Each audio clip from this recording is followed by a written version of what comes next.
যাই হোক, একটা জিনিস বোঝা গেল যে টিএমসি ছাড়া কোনো গতি নেই বিজেপির। ঠিক আছে, তাই প্রত্যেকটা পদে পদে টিএমসিকে লাগছে।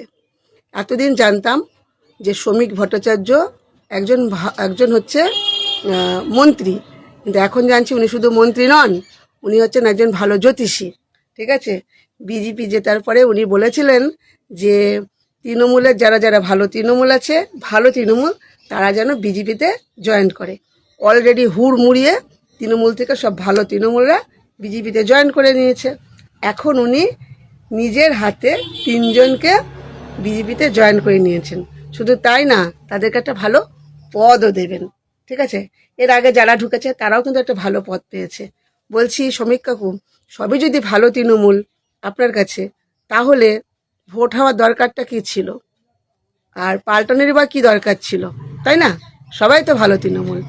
যাই হোক, তৃণমূল ছাড়া যে কোনো গতি নেই, ঠিক আছে, সেটা বোঝা যাচ্ছে।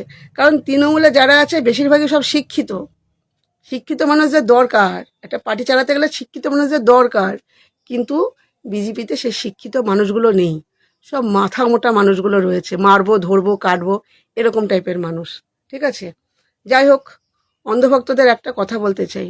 বলছি, জানি তোমাদের মন মেজাজ খুব খারাপ যে এই দলের জন্য এত খাটলে, এত করলে, মারামারি, ধরাধরি, বাড়ি ছাড়া, এই হচ্ছে পুলিশ কেস, কত কিছু করলে।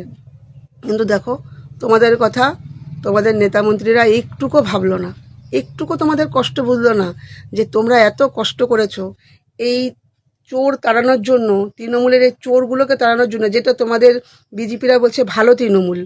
এই ভালো চোরগুলোকে তাড়ানোর জন্য কি না করলে, অবশেষে কি হলো? সেই চোরগুলোই বিজেপিতে ঢুকে পড়লো। মানে এই ভালো তৃণমূলগুলো আর কি বিজেপিতে ঢুকে পড়লো। বলছি, এই ভালো তৃণমূলগুলো কিন্তু ভালো একটা পথ পাবে বিজেপিতে গিয়ে।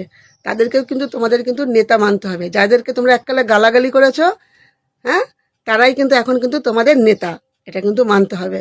ঠিক আছে, যাই হোক, অন্ধভক্তদের আমার একটাই অনুরোধ যে তোমরা একটু কমেন্ট বক্সে, অনেক তো গালাগালি করে গেছো, কমেন্ট বক্সে অনেক কথা বলেছো, অনেক নোংরা নোংরা ভাষায় কথা বলেছো। বলছি, তোমাদেরকে আমি নিজে থেকে এখন কমেন্ট করতে বলছি, এই বিজেপি দলটার এখন ঠিক কি নাম দেওয়া যায় একটুখানি বলে যেও তো, একটু বলে যেও, তাহলে খুব ভালো হবে। যে ঠিক কি নামে বিজেপিকে এখন ডাকবো, না মানে বুঝতে পারছি না সে কি নামে ডাকা যায় বিজেপি দলটাকে। হ্যাঁ, তাহলে একটু তোমরা বলে যেও। যাই হোক, একজন একটা নাম দিয়েছিল বটে এই বিজেপির, তা সেটা একটুখানি বলি। যদিও এখন সে বেঁচে নেই, মারা গেছে, মুকুল রায় গো, মুকুল রায়। তিনি তো এখন আর বেঁচে নেই। ঠিক আছে, উনি একবার তৃণমূল, একবার বিজেপি, একবার তৃণমূল, একবার বিজেপি এই করে বেরিয়েছে। তো উনি নিজের মুখে বলেছিলেন, যাহা তৃণমূল তাহাই বিজেপি। একদম কথাটা রাইট, যাহা তৃণমূল তারাই বিজেপি। অন্ধভক্তদের একটা কথা বলতে চাই, অন্ধভক্ত, এই বিজেপি পার্টির কথা শুনে সাধারণ মানুষকে প্রচুর পরিমাণে ডিম মেরেছো, নানান রকম অত্যাচার করেছো, এগুলো আর করো না। একটা জিনিস দেখলে তো, যে রাজা রাজা যুদ্ধ করে উলু খাগড়াগুলো মরে, রাজা রাজা কি কেউ মরেছে? রাজা রাজা তারা কিন্তু সব ঠিক আছে, নেতায় নেতায় চেনে, নেতা কিন্তু নেতার সাথে সব মিলে গেছে। তারা কিন্তু এক জায়গায় বসে নৈশ ভোজন করবে, মধ্যাহ্ন ভোজন করবে, চা পান করবে। কিন্তু তোমরা নিচের তলার লোক, ওই নিচের তলাতেই পড়ে থাকো, তোমাদের জন্য কেউ ভাবলো না। ঠিক আছে, তাই একটা কথা বলি, ওই নেতা মন্ত্রীর কথা শুনে পাড়ার লোকেদের সাথে না ঝামেলা অশান্তি করো না, লোকের মাথায় ডিম মেরো না। যখন কোনো বিপদে পড়বে তখন ওই নেতা মন্ত্রীরা আসবে না, তখন কিন্তু ওই পাড়ার আশেপাশের লোকগুলোই আসবে। ওই পাড়ার পাশে কে তৃণমূল করছে, হেরে গেছে, তারপরে প্রতিদিন টর্চার, তাকে দেখলে নানা রকম অসভ্যপনা, এগুলো করো না। ওই তোমার যখন বিপদ হবে না, ওই পাশের বাড়ির ওই তৃণমূলের লোকটাই কিন্তু আসবে। আর তৃণমূলকেও একটা কথা বলছে, যদি কোনো সময় যদি বিজেপি হেরে যায়, সেদিনকেও তোমরা নেতা মন্ত্রীর কথা শুনে এই বিজেপি হেরে গেলে তাদের সাথে এই ব্যবহার করো না, মাথায় রেখো। তখনই কিন্তু তোমার নেতা মন্ত্রী আসবে না, তখন কিন্তু এই বিজেপি হেরে গেলে না, বিপদে পড়লে তৃণমূলরা এই বিজেপি লোকটাই কিন্তু পাশে গিয়ে দাঁড়াবে, এটা কিন্তু মাথায় রেখো। ঠিক আছে, এইভাবে চলো, নেতা মন্ত্রীর কথায় চলো না। নেতা মন্ত্রীরা গরিব মানুষদের কথা কোনোদিনও ভাবেনি, ভাববেও না। তারা নিচের তলার মানুষ, নিচের তলাতেই থাকবে। যদি ভাবতো তাহলে আজকে এই পরিস্থিতিটা হতো না, বুঝেছো? এই যারা একবার এ পার্টি থেকে এ পার্টি আর এ পার্টি থেকে এ পার্টি করে, তারা প্রকৃতি কিন্তু দলকে ভালোবেসে যায় না, তারা যায় টাকার লোভে। এই তৃণমূলে যাদের কাছে ভালো তৃণমূল বলছে শ্রমিক ভট্টাচার্য, এরা কিন্তু পাকা চোর। তৃণমূল দলটা চুরি করে তৃণমূল দলটাকে শেষ করে দিয়েছে। তৃণমূল দলে আর চুরি করা যাবে না, তাই তারা এখন বিজেপিতে ঢুকছে ডাকাতি করার জন্য। ঠিক আছে, তোমরা কি ভাবছো যে ভোট দিয়ে বিজেপিকে জিতিয়েছি, চোর তারা করালাম? দেখো সেই চোররাই কিন্তু এসে কিন্তু ভালো একটা জায়গা দখল করে নিয়েছে। ঠিক আছে, যাই হোক, আর কিছু বলার নেই, সব কিছু মেনে নিতে হবে। কি আর করবা বলো?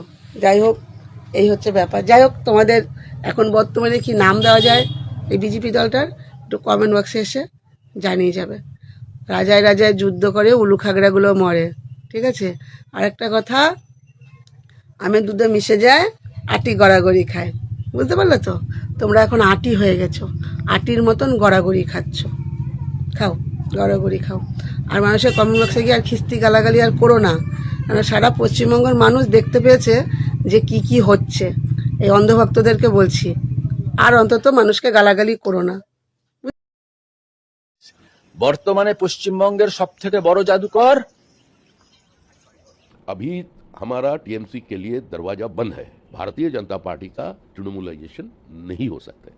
যারা চাকরি বিক্রি করেননি, চাকরি কেনেননি, সিন্ডিকেটে অংশগ্রহণ করেননি, এরা প্রত্যেকেই গুণীজন বিদগ্ধ মানুষ। এদের নামের আগে পদত্যাগী, দলত্যাগী বা তৃণমূলী এই শব্দগুলো ব্যবহার করবেন না। শ্রমিক বাবু, আজকে আপনি বলছেন যারা সিন্ডিকেটের সঙ্গে যুক্ত নয়, যারা চাকরি বিক্রি করেনি ইত্যাদি ইত্যাদি, যারা 2 নম্বরই করেনি, তারা সব বিজেপিতে আসতে পারবে। এই আপনি কিন্তু ভোটের আগে প্রচারে বলতেন একটিও তৃণমূল ভালো নয়। তাহলে আপনার বক্তব্যে আপনি যখন একবার এপিটকে ওপিট করছেন, তখন নিশ্চয়ই আপনি একজন জাদুকর। সুখেন্দু শেখর রায়, সুস্মিতা দেব, প্রকাশটিক বড়াইকের একমাত্র পরিচয় তারা বিজেপি কর্মী। কি বললেন? এনারা বিজেপি কর্মী? এনারা যদি বিজেপি কর্মী হন, তাহলে আমরা কে? আমরা যারা অতীতে বিজেপির দুঃসময়ে সমস্ত কিছু ভুলে, সমস্ত কিছু দুঃখ কষ্ট অনায়াসে অক্লেশে সহ্য করে সমানে বিজেপির প্রচার করেছি, ফেসবুকে লিখেছি, এনাদের মতো লোকের কাছে এবং এনাদের মতো লোকের চালা চামুন্ডাদের কাছ থেকে অকথ্য ভাষায় গালাগালি খেয়েছি, তাও বিজেপি করেছি, বিজেপিকে ভালোবেসেছি। তাহলে আজকে আমরা কে? শুধুমাত্র ভোটার? আর এরা বিজেপি কর্মী? এরা বিজেপি কর্মী নয় দাদা, এদের নাম দিন ধান্দাবাজ বিজেপি। কিন্তু আপনি যখন বলছেন এনারা বিজেপি কর্মী, তাহলে আপনার কথায় আমরা বুঝতেই পারছি যে আপনি একজন বড় জাদুকর। আপনি সর্বপ্রথম বললেন একটিও তৃণমূল ভালো নয়, তারপরে কিছুদিন বাদে বললেন ভালো তৃণমূল আছে। এখন বলছেন যারা সিন্ডিকেট করেননি, যারা চাকরি বিক্রি করেননি, তারা তৃণমূলে আসবেন। কিন্তু আমি জানি আর কিছুদিনের মধ্যে যারা সিন্ডিকেটে যুক্ত ছিলেন, যারা চাকরি বিক্রি করেছেন, যাদের ঘরে বিছানার তলায় 50 কোটি 60 কোটি পাওয়া গেছে, যাদেরকে মানুষ এই মুহূর্তে ডিমও ছুঁড়েছে, সেই মহুয়া মৈত্র কিংবা সব্যসাচী দত্তের মতো লোকও যদি কালকে তৃণমূল ছেড়ে বিজেপিতে আসতে চান, আপনি হয়তো তাদেরও ওয়েলকাম করবেন, তাদেরকেও বিজেপিতে ঠাঁই দেবেন। শ্রমিক বাবু, বুঝলাম আপনি বিরাট বড় জাদুকর, কিন্তু একজন জাদুকরের জাদুকরিত্ব কতক্ষণের বলুন তো? সেই 2-2.5 ঘন্টার, যতক্ষণ দর্শকরা প্রেক্ষাগৃহের ভিতরে ঢুকে জাদুকরের জাদু দেখে, বাস ততক্ষণ। যেই মুহূর্তে প্রেক্ষাগৃহ ছেড়ে তারা বাইরে আসেন, তাদের অবচেতন মনে জাদুর ঝলক থাকলেও তারা কিন্তু ধীরে ধীরে বাস্তবে ফিরে আসেন। আমরা সনাতনী, আমি সনাতন ধর্মের প্রচারক, তাই মোদিজির সঙ্গে, যোগীজির সঙ্গে, হেমন্ত বিশ্ব শর্মাজির সঙ্গে আর শুভেন্দু অধিকারীজির সঙ্গে আমরা ছিলাম, আছি, থাকবো। কিন্তু যে বাংলাকে আমরা দেখতে চেয়েছিলাম, সেই বাংলাকে আমরা পেলাম না। বন্দে মাতরম, ভারত মাতা কি জয়, জয় ভবানী।